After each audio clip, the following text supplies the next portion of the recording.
Hi everyone, how are you today? Hopefully good. It's story time and I have a really good one today. Very interesting. I read it, I think last week, and I'm like, you know what? I have to do this for my storytelling.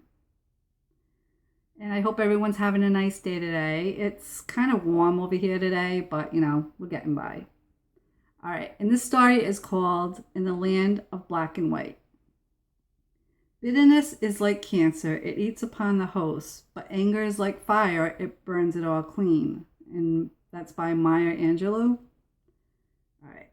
I know of an anecdote, one about a little girl named Madeline. Little Maddie was 7 years old with dark chestnut hair and wide blue eyes. Everyone thought she would grow up to become such a pretty woman, and a smart one at that.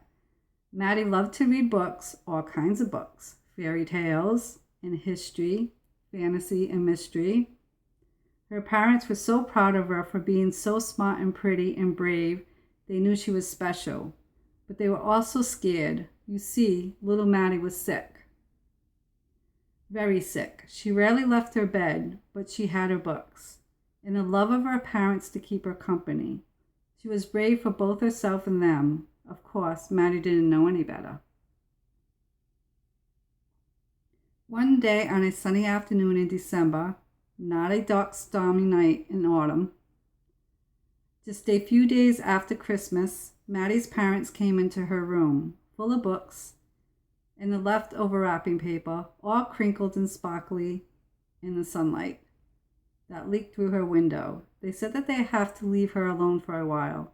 Not long, just an hour. Just enough time to meet with the doctor. They said that they would be right back and that if there was any trouble, to call them with the phone that was kept on the nightstand, the one next to her bed, the red one. Maddie wasn't scared and she knew it wasn't a good idea to move around too much. She was just too brave. Her father kissed her on the forehead, her mother on the cheek. Maddie smiled and asked if they could open her window. It was an especially warm day with a clear blue sky. Some fresh air could be good. Maddie's father smiled back as he opened the window. Anything else? Her parents asked before they left. No, I'll be all right, she said to them. I'll just read a story for a while. And then Maddie was alone, all by herself in that great big house. No sound at all except for the beeps of the machine, the one that kept check on Maddie's heart. She tried to read her book, but the sunlight that fell on her face made her sleepy. Maddie closed her eyes. For how long she didn't know. Not long enough to dream, but long enough to lose time.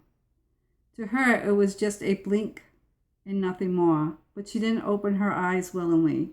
The squawk of a crow, a black crow, forced her from the peace of sleep. Well, it wasn't just a crow. Maddie also felt warm, too warm for December and even the best of times. When she woke up, she saw that a crow had perched itself on her windowsill. She also saw something else, something that made her shriek. The chair that was kept in Maddie's room, the chair that her mother would sit in just before bedtime, the chair that should have been empty, had been filled by a stranger. To Maddie, it looked like a person, but also not like a person at all. It had a face with eyes and a mouth and a nose and all. It had arms and legs just like a man's. It was even wearing a suit. A black suit with a white shirt and a purple tie. But this stranger, this man if you will, looked wrong to Maddie. His face had all the right parts, but they were mutilated in ways almost incomprehensible. Shiny and pink in some places, black and crackled in others. He had no lips, and his nose was made of two small holes that flared in and out as he breathed. His eyes were yellow and sunken, never blinking, not even once. His body, while never falling to ash, had small flames dancing up and down the lengths of his arms and face, flickering hot light. His clothes were covered in the stains of blood. He looked much like a bum victim would, before the fires were put out. Oh, burn victim, sorry. The machine, the one that kept watch over Maddie's heart, began to beat quickly and loudly. Maddie forgot how to be brave. I think I would too. Don't be scared, Madeline, said the dock man, his words sounding like nails against glass, more of a rasp than a voice. I'm not here to hurt you. Who are you? Asked Maddie, feeling a bit less frightened. My name is Lazarus, and I'm a bad man for all the right reasons, he said back to her. Smoke was rising softly from the fires. He seemed to be in pain, but doing his best to ignore it, somewhat stockily. Lazarus, Maddie said out loud, pronouncing each syllable carefully. That's a weird name. It's an old name, a very old name, from a very old story. His eyes searched Maddie's face, looking for any sign of expression, but she gave nothing away. His eyes eventually fell upon the book in Maddie's lap. Alice in Wonderland. I see you like stories. Maddie nodded her head. Everyone knew that she liked stories, even strangers. I happen to know a few. Would you like for me to tell you one? We have some time to spare. Maddie didn't know what to say. She thought the burning man was being friendly enough, even if he was scary. But Maddie was alone. She was always alone, she realized. She never got to meet anyone new, so she decided it best to let Lazarus stay. Besides, she loves stories, even bad ones. Okay, she said, you can tell me a story, but you have to leave before Mom and Dad come home. I don't think they'll like you. Lazarus inhaled deeply, a wheeze through his mouth, and an exhale of smoke through his nostrils. He nodded in agreement. There was once a family of rabbits, a mummy rabbit and 3 baby rabbits. They lived in a rabbit hole in the forest. They were happy. The baby rabbits would jump and play all day under the shade of the trees or in the tall grass of the sunny meadow, while their mother looked for food in the forest. At night, they would return to their hole and they would snuggle together in the warmth and safety. They never worried about anything, as there was always plenty of food and fun things to do, and they always had each other for comfort when they got sad or frightened. It was good, but one day, while playing in the meadow, a fox hiding in the grass approached the 3 little rabbits, who were unaware of the impending danger. The mother came out of the thickness of the forest just in time to see the fox, but was too far away to call to her babies. She knew that she could not reach them in time to get everyone safely into the rabbit hole, and even then, the fox would always know where to wait. What did she do? Asked Maddie. Lazarus raised his charred hand, motioning for Maddie to wait and listen. So he's like, wait. Well, the mother rabbit had a difficult decision to make. If she wanted her children to get away from the fox, then she would have to take action. But all actions have consequences. She knew this, but she also loved her children more than she feared the fox. So she ran out of the forest as fast as she could go. She ran towards the fox hiding in the grass, and when she was close enough, she called out to her children. Go! Ran back to the hole, she yelled. Should be run back to the hole, but it says ran. The 3 little rabbits heard their mother just as they saw the fox, but the fox was no longer interested in the little ones. The mummy rabbit had caught his attention. As she led the fox further into the meadow, away from their hole and away from them, the little rabbits got away. Their mother was not so lucky. The fox had caught her, ripped her to bloody ribbons, but her children were safe, and that was all that mattered. Maddie was silent for a moment.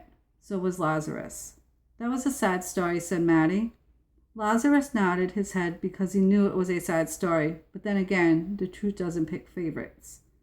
I didn't like how the mommy had to die. Lazarus gritted his teeth together. She could have lived if she had wanted to, but then what would have happened to her children? She died to save them for the greater good and out of love. I guess so, but it's still sad that they had to grow up without their mom. Maddie looked at her windowsill. There were 2 more crows perched there. One of them stretched its wings and settled next to the others. She thought it was odd, but said nothing. Would you like to hear another? We still have time. It was hard for Maddie to tell if Lazarus was happy or sad or angry. His voice was always the same. His face never changed either. Before she could answer, Maddie coughed into a tissue. It was a long, hoarse cough. When she finished, she saw that there was blood soaking through the soft paper. "I'm sick," she said, looking at Lazarus. He leaned in close to her, so close that Maddie could count each of his crooked brown teeth. He leaned in close and whispered into her ear, "I know." "Do you have any stories about sick people?" she asked. Once again, Lazarus, the burning man, nodded his head. "It doesn't have a happy ending either." "That's okay," she said. "I'll still listen." Lazarus placed his bony fingers on his lap and breathed in deep. A long, long time ago, there was a small town on the shore. There were people who lived in this town, all sorts of peoples, bakers, silk weavers, carpenters, and many more. They lived happily and productively. They would work and play and marry and live long, happy lives. But one day, people started to get sick. Not everyone, but quite a few, and more every day. The ones who got sick would grow black boils on their faces and necks, their skin turning yellow and green. It was a very painful sickness, one that would eventually kill. The doctors of the town could do nothing to stop it, as there was no cure. The only option was to barricade the town to stop the great plague from spreading. No one was allowed to leave once they entered the town. One of the people who lived in the town, a tailor, had a wife who was outside of the town, limits before the sickness had taken over. She had been away to visit her family a ways off. When she returned, she was stopped by a guard who said that she may not enter without permission. The tailor's wife begged and pleaded to the guard, telling him that her husband, the man she loved, was in town. The guard finally told her that if her husband would allow it, then she would be able to enter. He also warned her that she would not be allowed to leave again. Word was sent to the tailor that his beloved wife was awaiting his permission at the gates. At first, he was overjoyed at the prospect of seeing his dear wife again, as he had been very lonely since her initial departure. But as he thought upon it, the tailor's heart began to sink. He realized that if he were to allow his wife to enter the town, that he would condemn her to the same fate as so many others. The thought of her suffering through the sickness, the sores and bile and rot, the festering misery, he could not allow it. He wanted her with him, of course he did, but he loved it too much to let her perish along with him.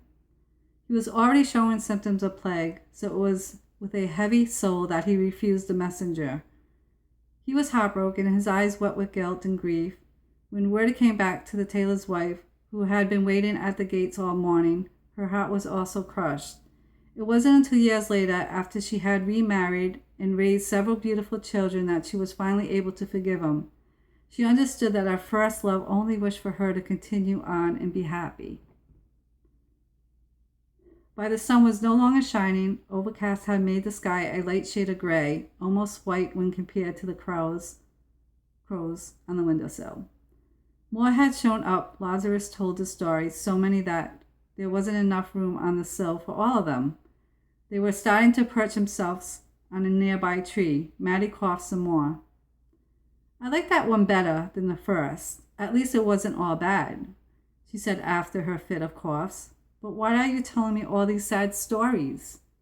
Lazarus looked at Maddie, never blinking, never smiling, and her voice as black as coal. He said, "I think you know why." Maddie looked down into her lap. She did know why, but she wasn't scared. No, Maddie knew how to be brave, and not just for herself either. She turned to Lazarus, his face charred and scarred beyond recognition of humanity, former or otherwise. "When?" she asked. Lazarus turned his head to the window towards the black crows that had gathered. "Soon," he said to her. The beeps from the machines, the ones that kept check on Maddie, they became irregular and slowing down. "Do we have enough time for one more story?" she asked him. "Not much, but we can try," he replied. Maddie shook her head. She said that it would be okay, that she would still listen even if it had a sad ending. "There was once a sweet little girl with chestnut hair and wide blue eyes. She loved stories, all kinds of stories." When Maddie's parents returned, they found her lying still in bed. She had stopped smiling, stopped breathing. They cried into each other's arms. What they had been told by the doctor, they knew it was only a matter of time. Even still, they didn't think it would be this soon. Their souls had been profoundly crushed, shattered into oblivion. But in a strange way, not in a callous or indifferent way, they were relieved. The weight of the inevitable had been lifted, and in its place a sharp sting.